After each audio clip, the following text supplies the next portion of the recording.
నేను మీ మహేష్. ఉమ్మడి మెదక్ జిల్లా వ్యాప్తంగా ప్రధాన వార్తలు. మెదక్ జిల్లా చిన్నశంకరంపేట మండలంలోని పంటకు సకాలంలో యూరియా దొరకనందున రైతులు గవ్వలపల్లి రైతు వేదిక వద్ద మెదక్ చేగుంట రోడ్డుపై రాస్తారోకో చేపట్టారు.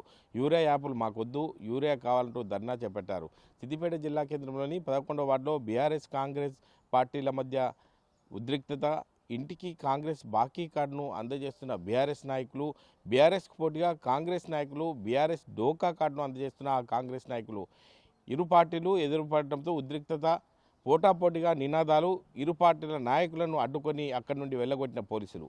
మల్లన్న సాగర్, కొండపోచమ్మ సాగర్ ప్రాజెక్టు కోసం బీఆర్ఎస్ ప్రభుత్వం మా ముంపు గ్రామాలకు ఖాళీ చేయించి నిల్వ నీడ లేకుండా చేసి ప్యాకేజీలు కూడా ఇంకా ఇవ్వలేదని చెప్పి పల్లెపాడ్ మాజీ సర్పంచ్ కాంగ్రెస్ పార్టీ 8వ వార్డు కౌన్సిలర్ అభ్యర్థి గుగ్లోత్ రమేష్ తెలిపారు. మెదక్ జిల్లా నర్సాపూర్ మున్సిపాలిటీలో ప్రచారంలో పాల్గొన్న బీఆర్ఎస్ నర్సాపూర్ ఎమ్మెల్యే సునీతా లక్ష్మారెడ్డి కేంద్ర ప్రభుత్వం ప్రవేశపెట్టిన బడ్జెట్లో చిల్లి గవ్వ కూడా లాభం చేకూర్చే విధంగా లేదని ఎమ్మెల్యే మండిపడ్డారు.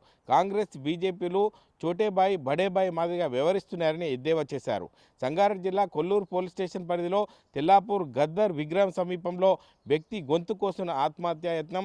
అమీన్పూర్ జీహెచ్ఎంసీ పరిధి బంధం కొమ్ము గ్రామానికి చెందిన దిలీప్ కుమార్ ఆర్థిక ఇబ్బందులే కారణమని అనుకుంటున్న స్థానికులు. పోలీసులు కేసు నమోదు చేసుకొని దర్యాప్తు చేస్తున్నారు. ఇది తాజా పరిస్థితి.